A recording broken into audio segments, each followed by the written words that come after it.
Hello, hi everyone. We are continuing our studies with Stop Worrying and Start Living. Yes, which is a need of everyone in today's life, isn't it? So, we are continuing what we were studying yesterday. I also noticed to my amusement, I noticed to my amusements that it had 189 books listed under worms. Okay, worms, WORMS, almost 9 times as many books about worms as about worry. Astounding, isn't it? Since worry is one of the biggest problems facing mankind, you would think, wouldn't you, that every high school and college in the land would give a course on how to stop worrying. Okay? Yes. And yet, if there is even one course on that subject in any of the colleges in the land, I have never heard of it. Okay? Yes, no wonder David C. Bury said in his book, How to Worry Successfully. How to worry successfully. We come to maturity with a little preparation for the pressures of experience as a bookworm asked to do a ballot. Okay? Now, isn't that interesting? Isn't that interesting? Yes. The result, more than half our hospital beds are occupied by people with nervous and emotional troubles. I looked over these 22 books on worry reposing on the shelves of the New York Public Library. In addition, I purchased all the books on worry I could find. Okay? Yes, the purchase of the books was done. Yes, and all the books that I could find. Yes, I looked over these 22 books on worry reposing on the shelves of the New York Public Library. In addition, I purchased all the books on worry I could find, yet I couldn't discover even one that I could use as a text in my course for adults. So I resolved to write one myself.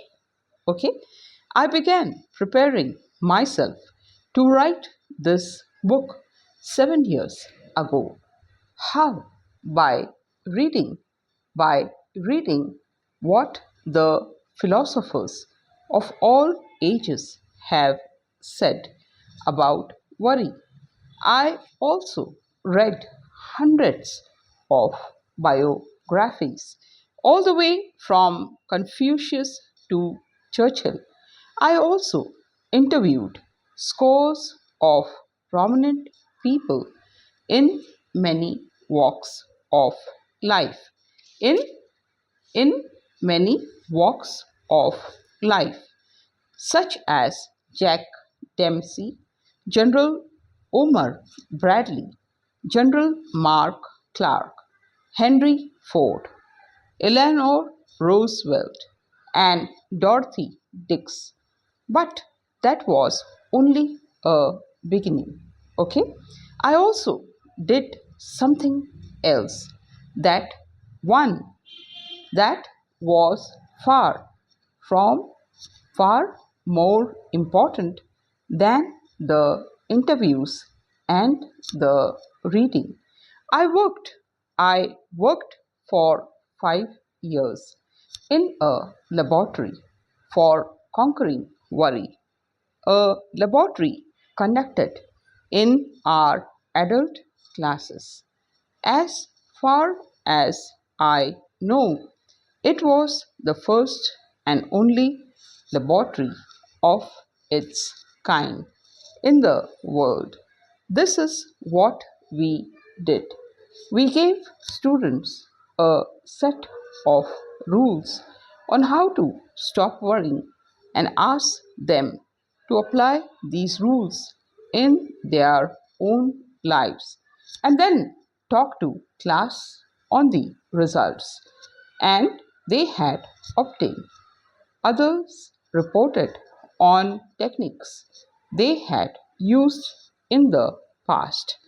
As a result of this experience, I presume I have listened.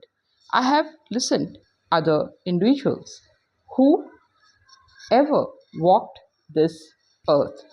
In addition, I read hundreds of other talks on how I conquered victory, how I conquered worry. Yes, how I conquered worry.